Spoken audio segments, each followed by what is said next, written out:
Bag na aldaw. Amen. Again, I'm very grateful for everyone who took time, however short, para to pray with me and my wife na gumaling na ako finally. Praise the Lord. Makatayo ng maayos. Thank you guys. Thank you God. Sino dito nakamiss ng mga house church services? Okay. House church! Well, matagal na nating iniiwasan yung mga house church services kasi guys, sa totoo lang, hindi pa tayo ganun kalaki para maghati-hati into house church services. Pero this does feel like one. Amen? This does feel like a house church service. To a certain extent, masikip, mainit, alam mo yun, sisigan tayo. But this is fine. No?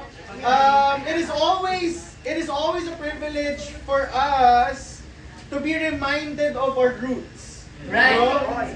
In the first century church really was a collection of households. Wow. No? And the church didn't have big buildings kung saan pwedeng magkita-kita. In fact, no, in the first century, dito pinakatotoo yung sinasabi that the church is the body of believers. Wala siyang nakikita yung mga tao, sa nagkikita-kita yung mga disciples, no, that's where the kingdom of God is. Right. If you wanna have a one-sentence summary of the kingdom of God Bible study, that's it. Right. Where the disciples gather, that's where the kingdom of God is. So kung walang mga disciples sa pinupuntahan mo, that's not the kingdom of God. Amen? That's right. So, okay, I just wanted to get that out of the way. Bro. Well, itong pag-uusapan natin ngayong umaga na ito is the sixth lesson na ginagawa natin from the letters of John as well as that one letter ni Jude, yung kapatid ni Jesus Christ. No, this is the sixth out of that series of lessons. And the title of our lesson for today is No Progressive Theology. Wow. No progressive. Anyone has a buzzer? May... Ayun na. Alright. Okay. Ayun. Bago yun, anyone who knows kung saan exactly yung bahay ni Jeremy sa Lubas, sa La Trinidad, please approach me after service. Anyone who knows exactly where Je lives sa Lubas, please approach me after service. Alright. Let's go to 2 John.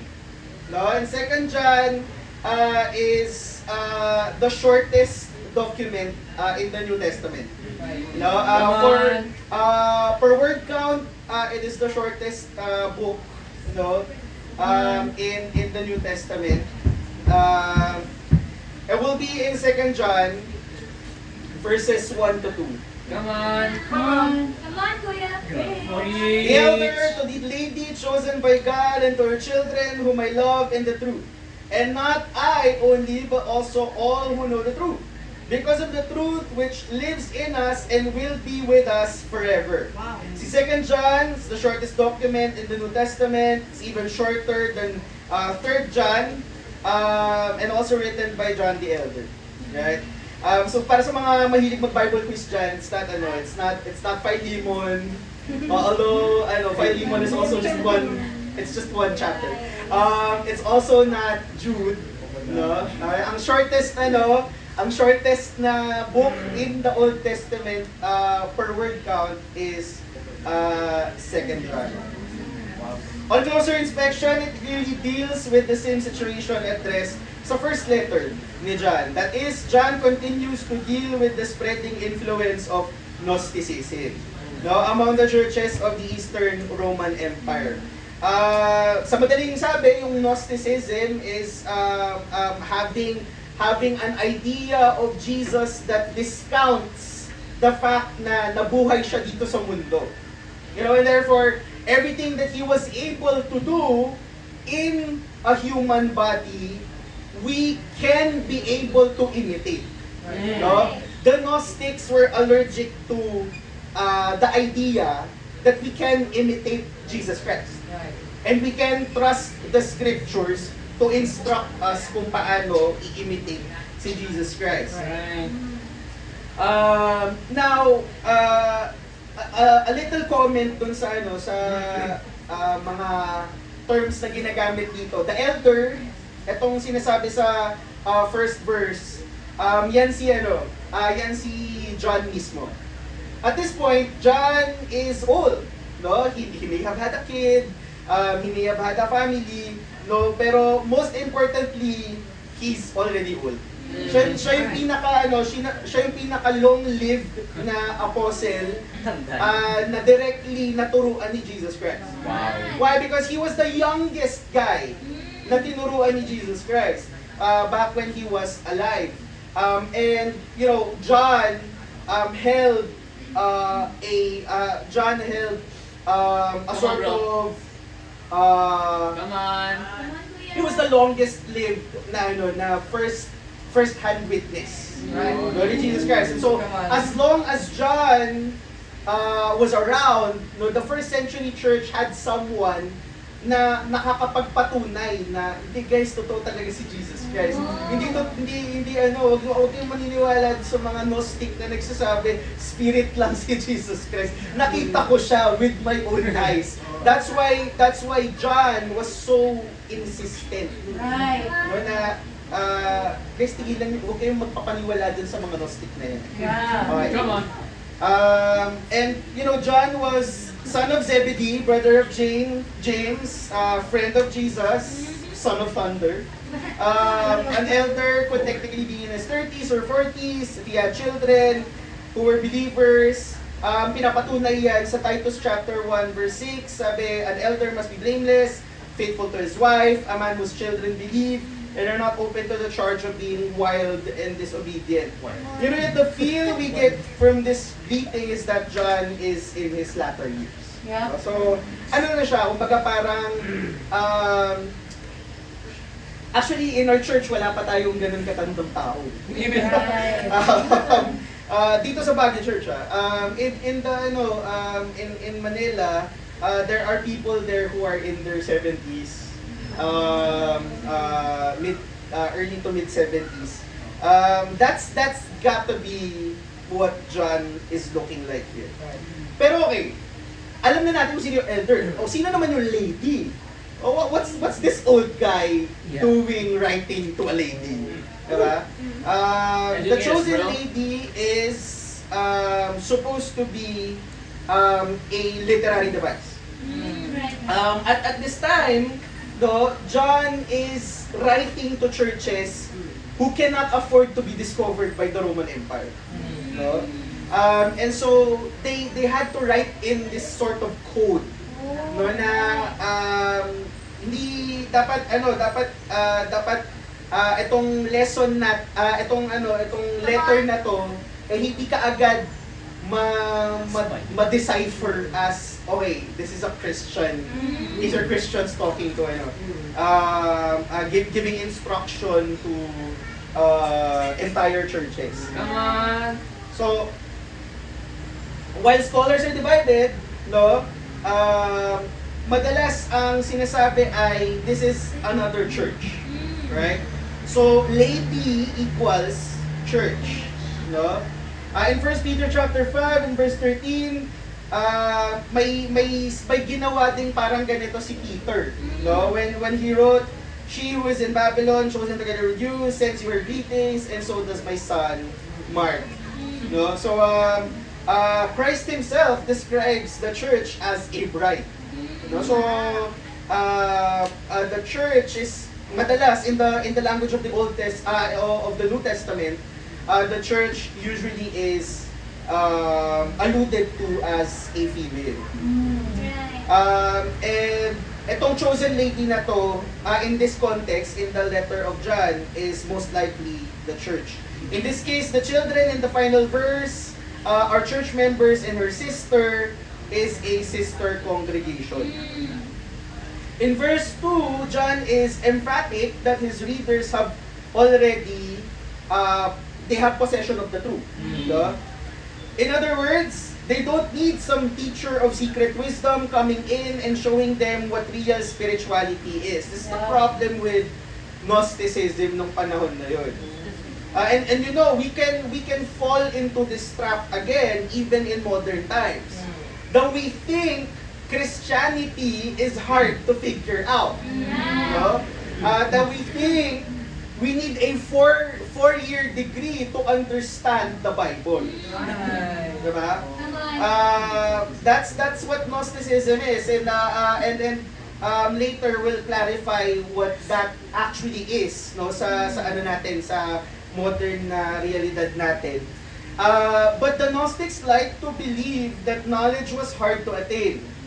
Yeah. But for us true Christians, we have to understand that truth is always plain. Nandyan lang siya. And attainable through the Word of God. Right.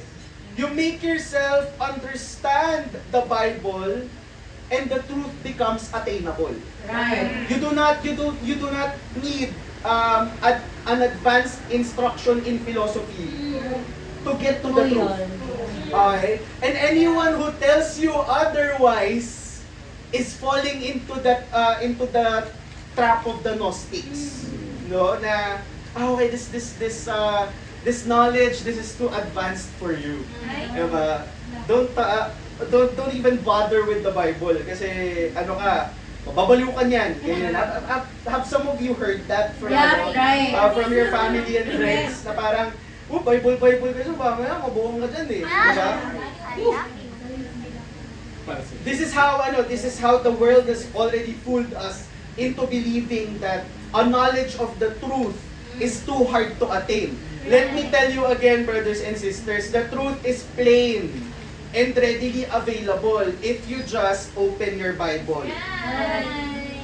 Again, no progressive theology. Point number 1. Come on, bro. Point number 1, grace and love. 2 John verses 3 to 4, sabi, grace, mercy, and peace from God the Father and from Jesus Christ, the Father's Son, will be with us in truth and love.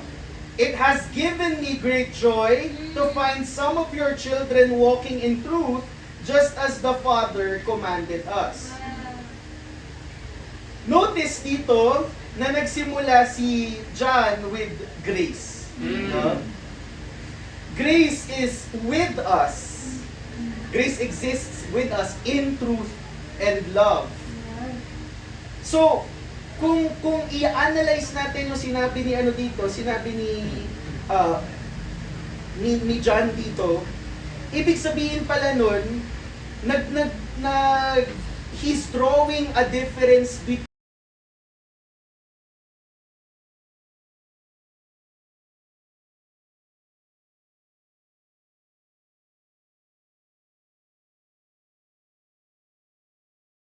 more about love and little about truth.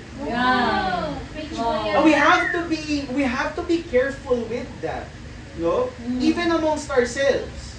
Diba, to preach to one another na, hey, there's grace, bro. I love you, okay lang yan. Pero to not be told na kailangan mong magbago. That's a false grace. A saving grace, however, integrates truth and love. Ibig sabihin nun, sasabihin ko sa iyong mali ka. Sasabihin ko sa iyong kailangan mong magbago. No? And sasabihin ko sa iyong hinihingi kong magbago ka kasi mahal kita and I want to get you, I want to see you in heaven. Saving grace integrates truth and love. See, John is setting up for his warning against the heretics. No? So may mga tao na nagsasabi na grace covers everything including your need to change. Oh. Grace does not say anything like that. No? Grace should give us the power to change. Yeah. Come on, bro. See, the children dito sa ano na to, sa verse na to, children are the children of God. See, disciples who refuse to allow themselves to be influenced by the false teachers, these are who these children are. They are walking in obedience and they are walking in God's commands. Come on. See, true freedom is not found in a corrupt lifestyle, but in doing what is right, as John proceeds to clarify. No? And so grace does not give us the right. Grace does not give us the right to live corrupt lives. Truth. Right. Come on. Lay it down, bro. Come on. Preach about it. And grace does not give us the freedom to live however we want. That's a complete misunderstanding of grace. However, grace gives us the freedom to live according to the will of God. We are not enslaved by the world anymore. That's what freedom is supposed to look like Right. under grace. Wow. Come on, bro. Come on. Now, John also makes a point about real versus false love. So there's real versus false grace, but then there's also real versus false love. In 2 John, verses 5 to 6, sabi, "And now, dear lady," the church, "I am not writing you a new command, but one we have had from the beginning. I ask that we love one another." You could see how pwede na lumusot to. Kumbaga pag na-encounter to ng Roman authorities, tapos parang, oh, hey, they're talking about loving each other. Amen, sige. Okay na, pasado na to. Okay. So, but he's talking about the church. Okay? And now, church, I am not writing you a new command, but one we have had from the beginning. I ask that we love one another. And this is love, that we walk in obedience to His commands. As you have heard from the beginning, His command is that you walk in love. See, love here sounds so simple. And false teachers like to use the word love to attract a following. But see, real love has a price. We hear love everywhere. Right? We hear God is love being preached all the time. Come on. No? Pero we have to understand, as disciples, we need to understand that the kind of love that we preach comes with expectations. Right. Talk about it, bro. Come on, bro. Yeah. Come on. Come on. While God's love is unconditional, no? Come on, Kuya. We receive God's love, no, with a set of expectations. Come on. Precious few people understand love, which is why even disciples have so much to learn, no? About love, about relationships, about cultivating deep friendships with one another. And the opponents of the first century church, they did not walk in love. If they had walked in love, they wouldn't have found it easy to walk away from their spiritual family. The Gnostics of this time, they went away, no, and started their own churches. If they truly walked in love, they would have reconciled. Right. They would have fought to have unity with the rest of their spiritual family. Instead, they walked away. And in walking away from the church, they had chosen to walk away from God. They may have been ever so religious, but the message of the Bible is that religion without love is worse than no religion at all. In Matthew 15, in verse 8 to 9, it says, "Those people honor me with their lips, but their hearts are far from me. They worship me in vain. Their teachings are merely human rules." See, we have to remind each other what true love looks like. When Christians say that real faith boils down to one which is love, here is actually what we mean. No? What does love look like for a disciple? Preach, You have bro. to you have to take this into account. Lay it down. Una, what does love look like for a disciple? The first component of it is wholehearted love for God. Preach. Buong puso, ubos lakas. Tama. Na pagmamahal kay God. Tama. Deuteronomy chapter 6 and verse 5, it says, love the Lord your God with all your heart, with all your soul, with all your strength. Right. No? As someone who is just recovering from gout, that already takes away my breath. Just saying, all your heart, all your mind, all your soul, all your strength. Grabe God. Ubus lakas talaga. Right. You know what else ubus lakas looks like? It's passion. In 2024, kami ni Shi, with zero qualifications, or the barest minimum of qualifications, nilig namin ni Shi yung cyber ministry na I only asked them one thing. Dalhin nyo lahat ng meron kayo. No? Gawin nyo lahat ng kaya nyong gawin. Pero gawin nyo lahat ng yan ng ubos lakas. No? Ang ibig sabihin nun, i-extend nyo, no? Gagawin nyo yung extent ng trabaho na yun to the point where wala na kayong ibang maibuga. No? And what is that? That's passion. That's passion. No? Hindi mo tinipid. Right? You know, I like sopas. Sobrang gusto ko na sopas. Ang pinaka-ayokong sopas ay yung sopas na yung sabaw parang tubig lang. Dapat malapot. What does that look like to me? That looks like tinipid yung sopas. At walang pakialam sa feelings ko yung naging. Noted, kuya Toby, noted. Ergo. Kasi pwede kang magtipid eh. Pwede kang magtipid pero may pakialam ka rin sa feelings na kakain. Pero yung nagtipid ka na nga, wala ka pang pakialam sa feelings ko. Ibig sabihin talaga nun, hindi mo ako mahal.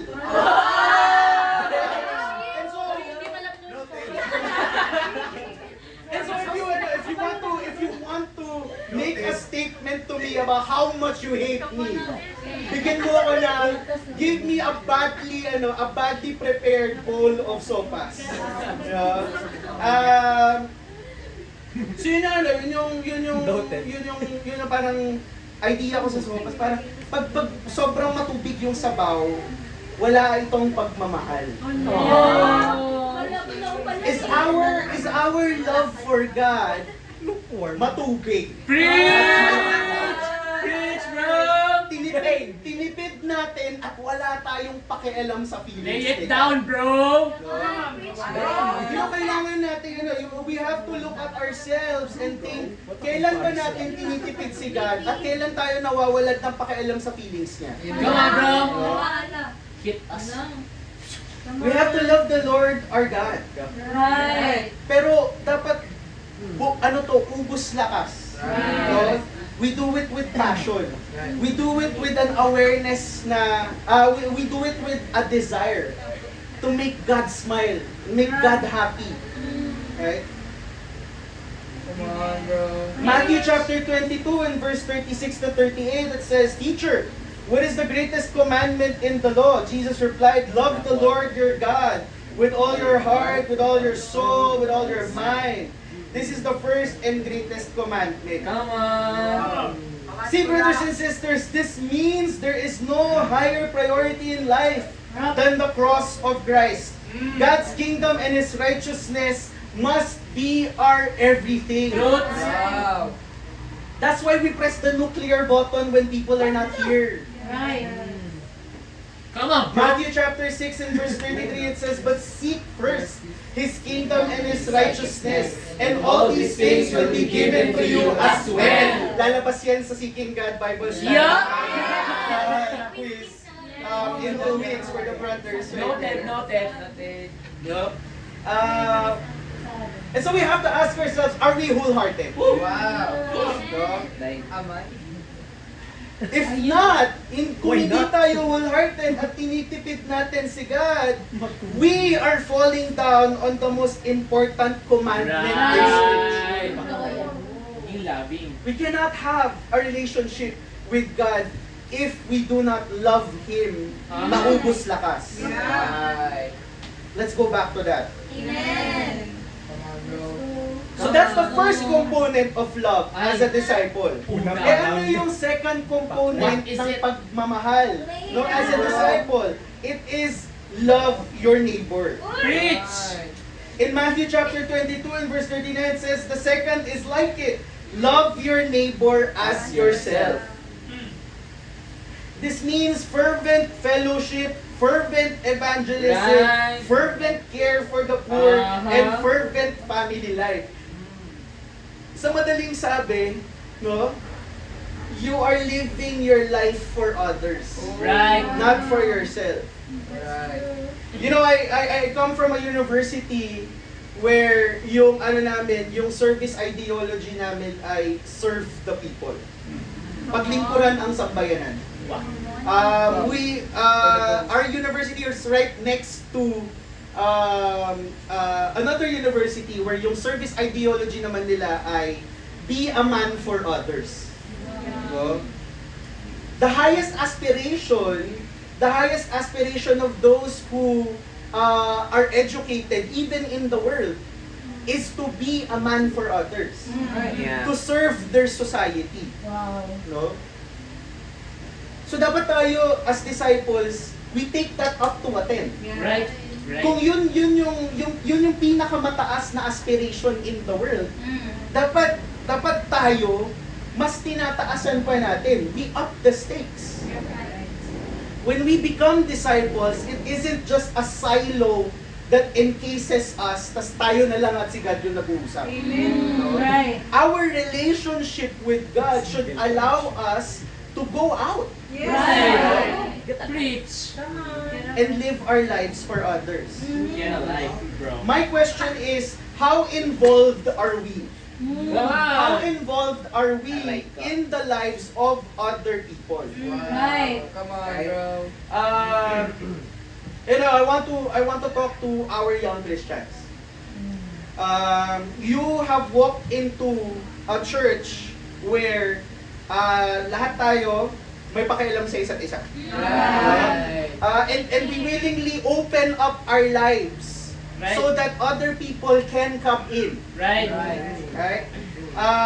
If you are not used to that, if you are used to a religious experience na okay lang na ikaw lang, okay lang na nakaupo ka lang sa church, okay lang na walang may pakialam sa'yo, no?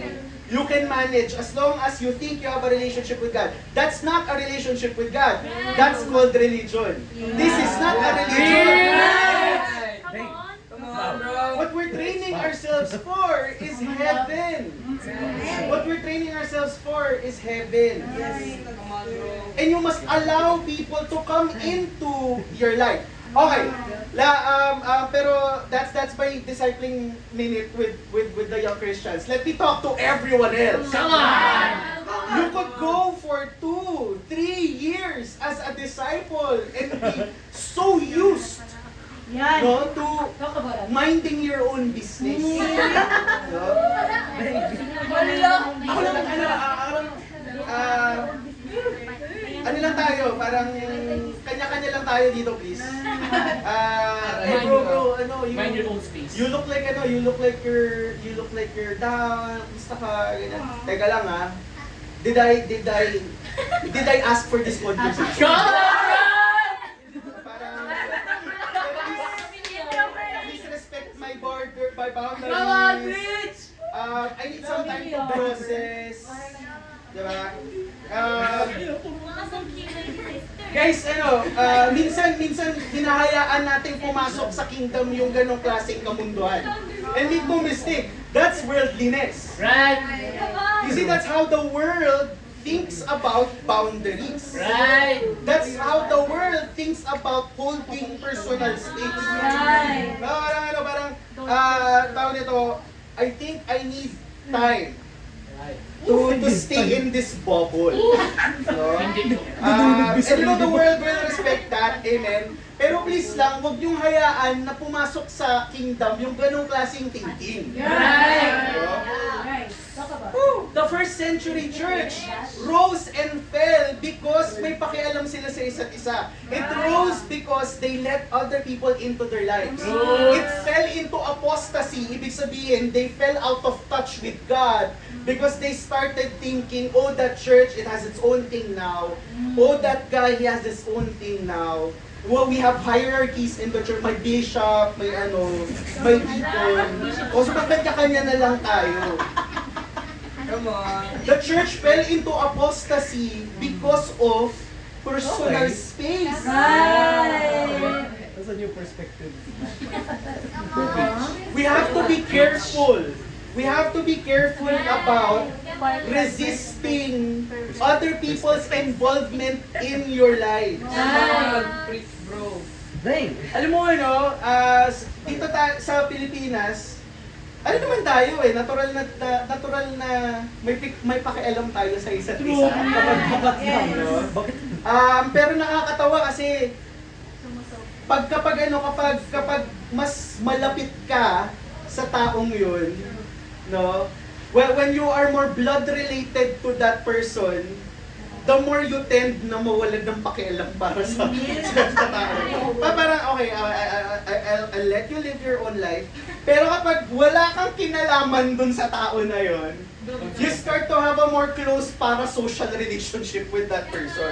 Parang wala kayong relationship ni Carla Abellana, pero sobrang laki ng pakialam mo sa love life niya. Come on, bro. Come on. Lay it down. I'm not talking about myself, but I might be talking about you. Come on, bro. Pero may tendency tayo na gano'n May tendency tayo na magkaroon ng outsize na pake sa buhay ng iba. I want us to be able to channel that cultural tendency inward. Paano tayo nagkakaroon ng pakialam sa isa't isa? No? Are we checking up on one another and asking each other, hey, how are you doing? Diba? Beyond the obvious, right? Kamusta ka ba talaga? How involved are we in each other's lives? Come on. Do we truly love others or we just merely wish them well? In James chapter 2 and verse 16 it says, if one of you says to them, go in peace, keep warm and well fed, but does nothing about their physical needs, what good is it? Preach. Kasi hindi lang sapat na mga musta. Dapat tanungin natin, paano tayo makakatulong? Right.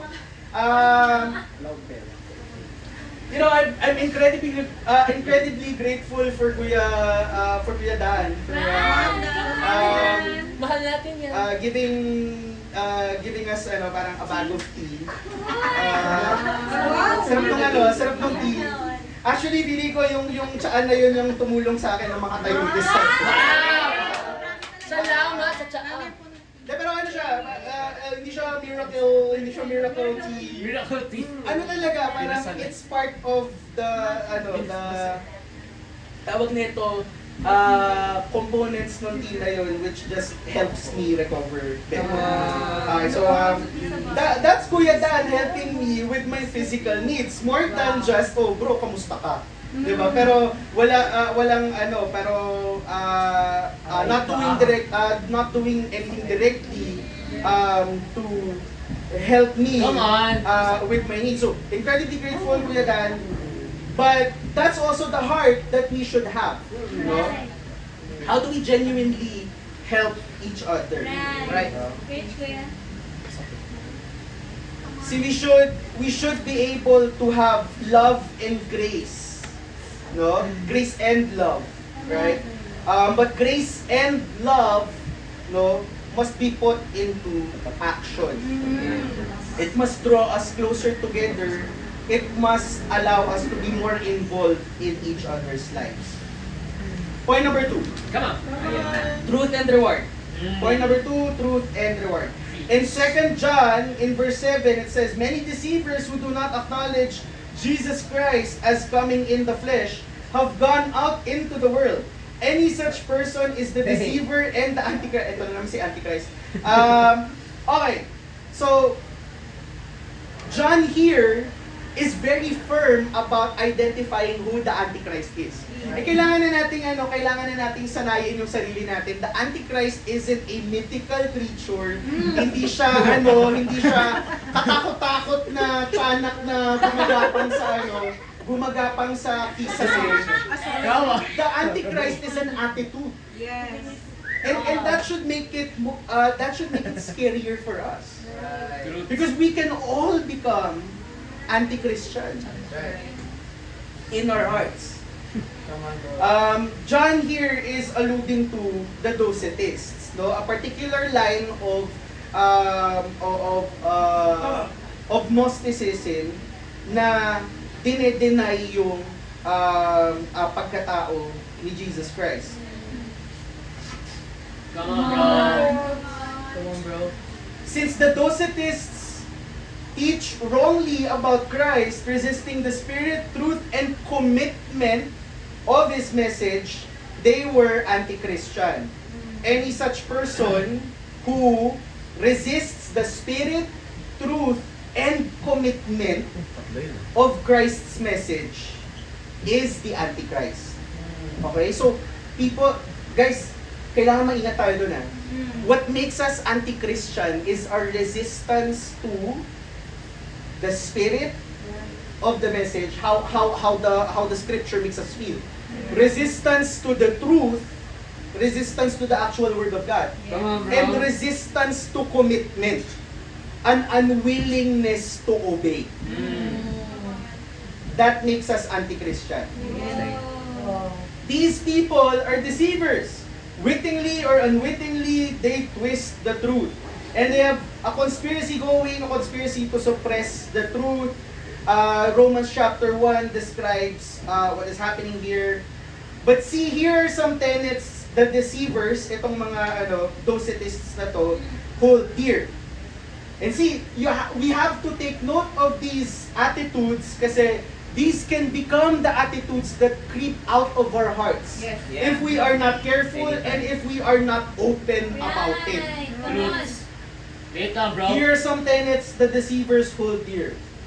Number 1, whatever version of the truth we preach, we must not upset people. Yeah. Pag takot kang manggulo ng buhay ng tao, no? In order for you to preach the truth. Or takot kang mang-trigger ng conflict, that's why hindi mo na lang i-disciple yung tao na to. No? That's the purpose of society. That's being that's being anti-Christian. Dito, bro. Number 2, religion must keep within reasonable limits in its claims on our commitment. Ergo, kapag takot kang mang-challenge ng mga tao na magbago, na mag-sacrifice, no? Na magbigay pa, higit sa binibigay nila ngayon. Come on, That bro. is an anti-Christian attitude. No? If you expect your leaders to understand you more than challenge you, that's an anti-Christian behavior. Lay it down. Number 3, religion should not foster openness between members. Personal questions are off limits, especially questions about sexual purity, personal finances, or relationships with the opposite sex. No? Ina-advocate nila na yung church, dapat ang pinag-uusapan lang natin dito, God. Any talk about personal matters should be done outside of the church context. Parang work. 'Di ba? Sa work, for those of you who have corporate experience, madalas ang advice para maiwasan ang office politics ay wag kayong magdala ng personal issues nyo dito sa workplace. No? But this isn't a workplace. Yeah. This is a spiritual hospital. Right. And not bringing your personal issues into the church is kind of coming up to the emergency room and not saying to the triage doctor kung ano yung problema mo. Diba? You come up to hospital pero you refuse to talk about your problems. Aba, hindi ka talaga hindi ka matitriage ng maayos. Right? Come on. Refusing to open up about your personal issues, no, is anti-Christian behavior. Talk about it. Another tenet of the Docetists dito, sabi, one interpretation is as good as another because there is no such thing as absolute truth. And, you know, the younger generation has to be very careful about this kasi babad na babad tayo dito sa ideology na to and this cultural, Come on. oh wow, big word, cultural zeitgeist. Ibig sabihin lang nun ay it's a general consensus among people na okay, ito talaga yung spirito ng panahon na to. At yung spirito ng panahon na to ay kung ano yung katotohanan mo, valid yan. Ano yung katotohanan ko, valid din ito. Hindi natin pagbabanggain yung katotohanan nating dalawa. Kasi hindi tayo magsisik ng iisang katotohanan lang. No? Yung formal term para doon ay postmodernism. No? And postmodern thought is dangerous to Christians. Come on, bro, preach. If you are not mature enough to handle postmodernist thought, you better go deep in your Bible first. Right. And then study out postmodernism. Right. So that you know how to handle it and you know how to critique it properly. The mistake with the academe right now is that they take postmodernist thought and they think ito na yung katotohanan. Ang katotohanan natin ay tanggapin na lang natin lahat ng katotohanan. In that soup, no, nawawala yung integrity ng Bible. And we must resist that. Right. Postmodernist thought, no, no such thing as absolute truth. That is anti-Christian. That is an anti-Christian attitude. And we must avoid it. Right. Brothers and sisters, our full reward is in heaven. Sabi sa 2 John, no, verse 8, watch out that you do not lose what you have worked for, but that you may be rewarded fully. Wow. Watch out that you do not lose what you worked for, but that you may be rewarded fully. Ano yung sabihin nito? You can lose your salvation. Right. See, there are degrees of reward in heaven just as there are degrees of punishment in hell. Yet even on this earth, it is possible to merely exist and not live life to the full. Because there are many things that can steal our joy. Ano yung mga bagay na yon na nagbabawas ng kasiyahan natin? No? It can be laziness, it can be personal finances that get out of control. No, masyadong maraming utang, masyadong nagpapatong-patong yung mga bills, etc. Unresolved conflict, a refusal to evangelize and be involved in the making of disciples. It can be loneliness, or it can be people who have bad attitudes around you. No? Ano ba yan? For parents, it can be badly mannered children. Diba? But we must get this clear. God wants us to have a great life. Right. God wants us to have a great life even in the midst of challenging circumstances. And anything that jeopardizes your joy requires your utmost attention. Right. So kung ang nakakaagaw ng life to the full natin ay badly behaved children, ano ang solusyon? We should get the help that we need so that our children become more disciplined, more behaved, no? And act in the way that we want them. Kung ang nakakaagaw ng kasiyahan natin ay pangit na finances, yung pangit na finances na yun, yung kailangan nating pagpupusan. People make the mistake na kapag sinasabi natin Matthew 6:33, seek first His kingdom and His righteousness, and all of these things will be given to you as well. Okay, you have to evaluate your life and ask yourself, ano ba yung pumipigil sa akin from seeking God and His kingdom and His righteousness with all of my heart? If it is your employment situation, then deal with your employment situation bago ka mag-study ng Bible with people. No, we need to understand na kailangan nating unahin yung pagre-resolve ng mga bagay na pumipigil sa atin from being devoted to God. Right, come on, bro. Deal with it. That's a new conviction. Ano ba yung pumipigil sa atin from being effective in campus? Kasi tawag nito, pangit yung performance ko, puro ako line of 7 from the last semester. I have to do better this time around. Eh di gawin mo yun! Come, bro! Be better in your akad. Come! Be better in your akad. And maybe then magiging mas attractive yung invite mo sa mga classmates mo na study ng Bible. Kasi nakikita nila hindi ka bagsakin. Come, bro! A great life is possible. But you see, anything that jeopardizes a great life, no, in you must be dealt with immediately and requires your utmost attention. Seeking God, seeking first His kingdom and His righteousness requires that you solve those problems. Come on. Ito, B. Amen. Okay. Konting kapit na lang guys, matapos na tayo. Okay, ano nga ulit yung title natin? No Progressive Theology. Sounds big. No? Pero yung gusto ko talagang i-address dito ay what the Bible says running ahead. No?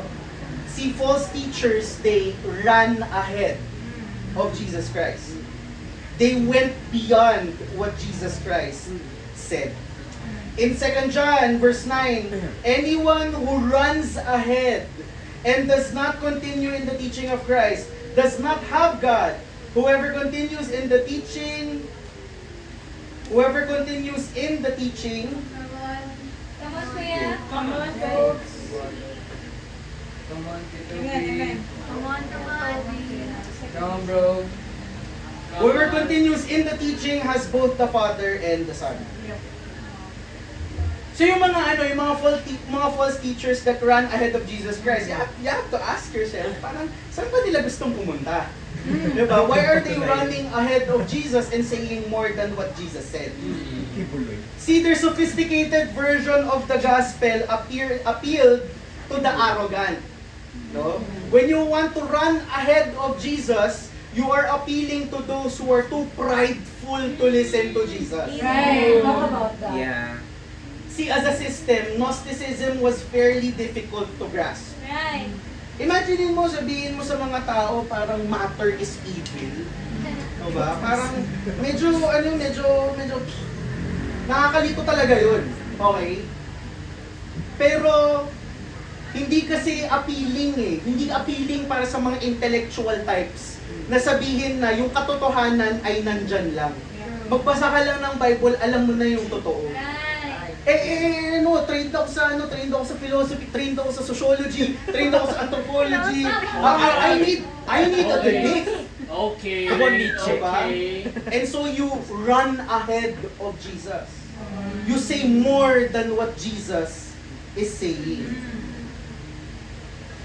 Come on. Yung members who were initiated in Gnostic thinking went into many levels of enlightenment. You know, you're running ahead when you cannot explain your convictions to the common man. And when the basics of your faith are too complex for anyone without an advanced degree to grasp. No? Highly theological and philosophical versions of Christianity are common today. Yeah. That's why Christians run around asking each other, ano faith statement nyo? Ano yung core convictions ng church nyo? Ano yung mga ano yung mga what is your path to salvation? No? At tapos yung isa pang question na na-encounter ko ay ano yung mga distinctives ninyo? Well, when someone asks you about your distinctives, ang gusto lang nila sabihin ay ano yung mga prinsipyo ng church ninyo? Ganon. Come on. You know, highly theological and philosophical versions of Christianity are very common. And they hold on to a little bit of the gospel, but most of their beliefs are human speculation. Yeah. See, Paul's letter to the Colossians comes to mind. In Colossians chapter 2 and verse 8, it says, "See to it that no one takes you captive through hollow and deceptive philosophy which depends on human tradition and the basic principles of this world rather than on Christ." Maraming mga nalilito no tungkol sa Kristyanismo kasi nga tinigilan na nilang tumingin sa Bible. Mas tumitingin na sila sa anong denomination ninyo, ano yung theological theological umbrella na that you fall under. You know, honestly, if I'm able to answer your question, Pastor, will that get me to heaven?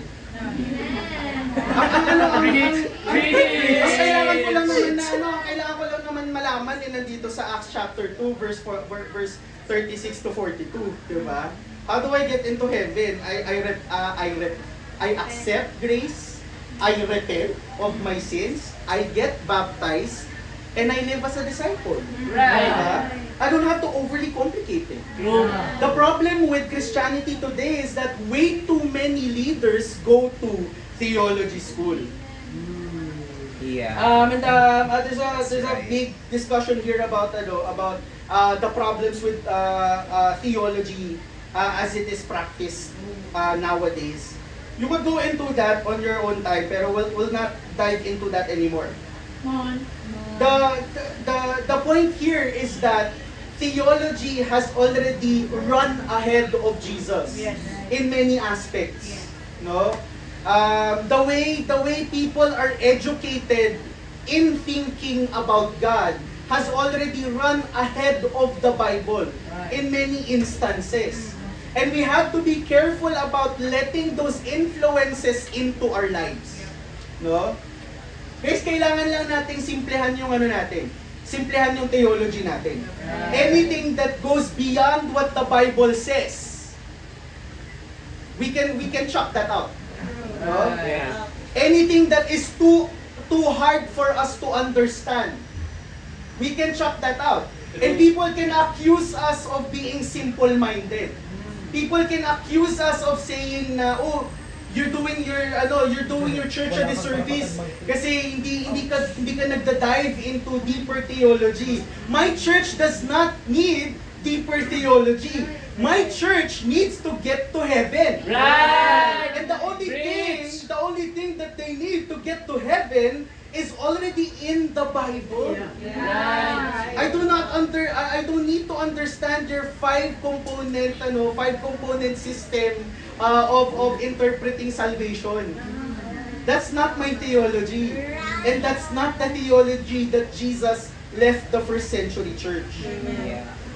Let's keep it simple.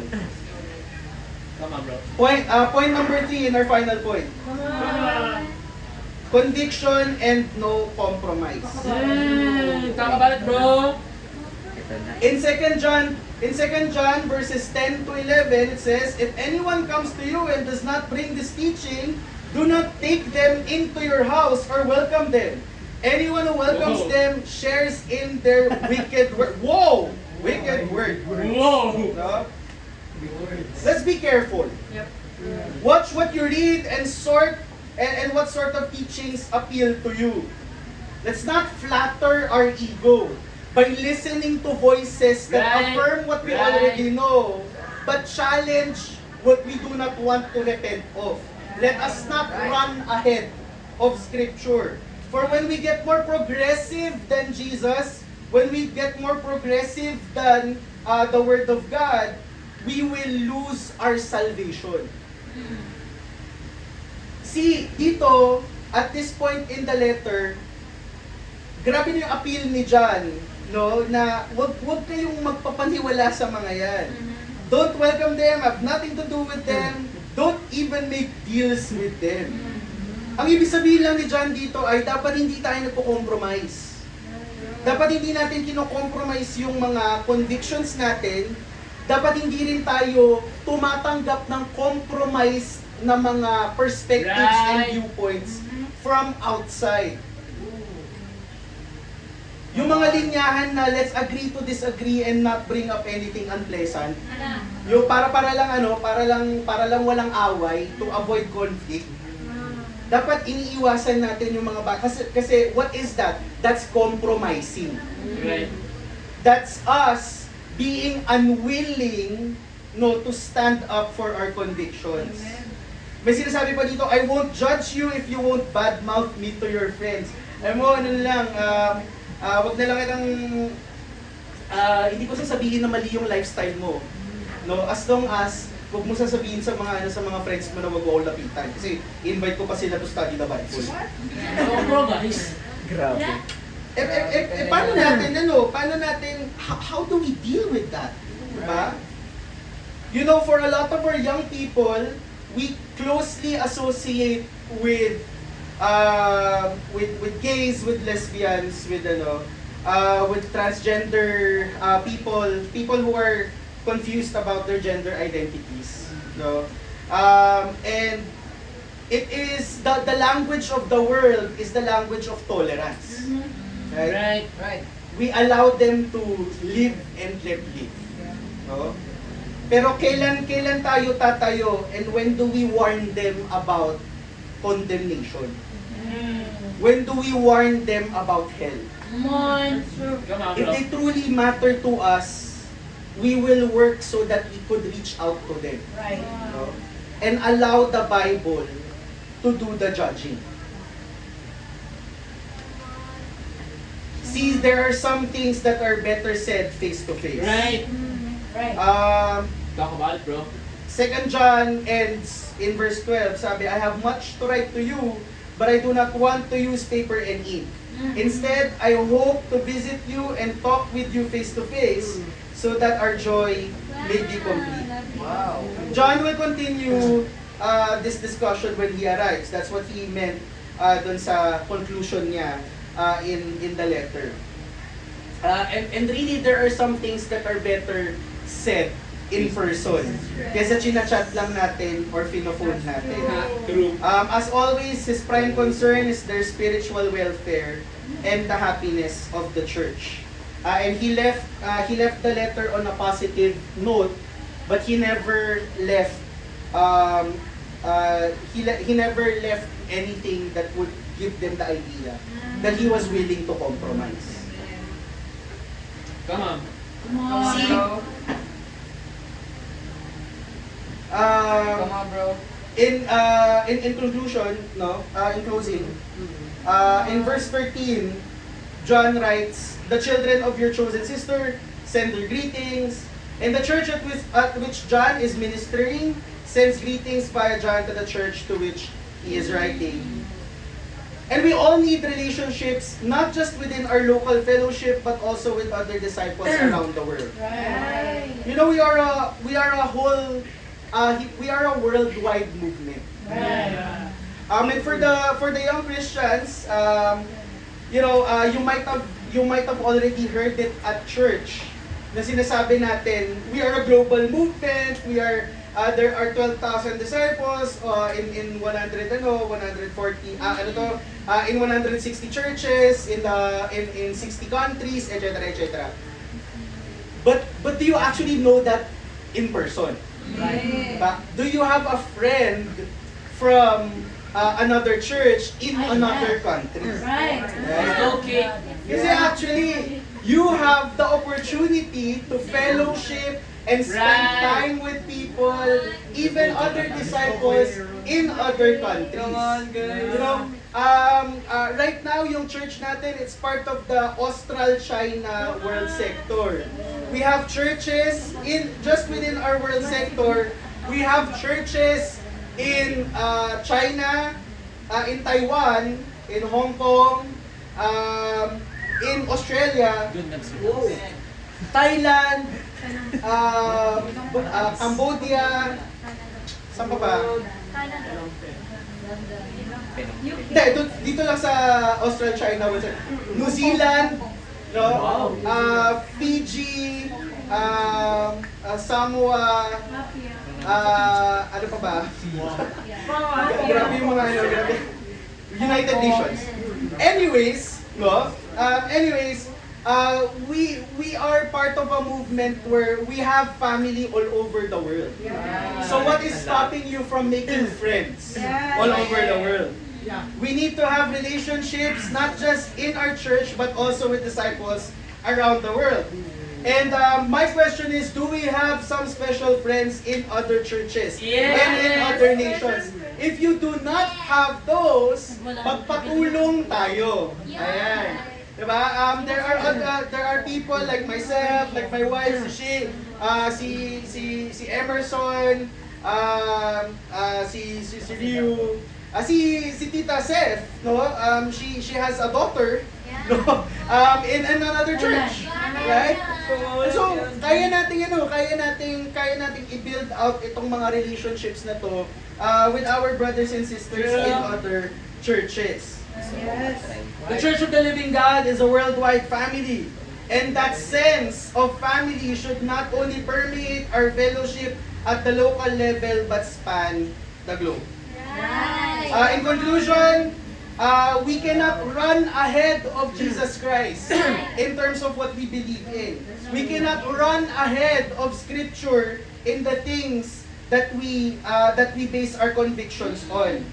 We must have grace and love, no, in our theology. We must always have a grasp of the truth, and we must always know our reward in our theology. And our convictions must never be compromised in our theology. The gospel is simple. The truth is simple. Right. Hindi siya mahirap i-access. But there are many false prophets out there who would tell you, teka, kailangan mo ng degree, kailangan mo ng kailangan mong pumunta ng seminary para maintindihan itong mga to. Their version of the truth, though it may sound progressive and in step with the times, is merely pandering to the spirit of the world. So we must not run ahead like they do. But we must not lag behind either. Kaya nga sinasabi sa Galatians, we should keep in step with the Spirit. And so, we finish out the second letter of John with that reminder, no? Na hindi tayo magpapahuli, pero hindi din dapat tayo sosobra sa sinasabi ng salita ng Panginoon.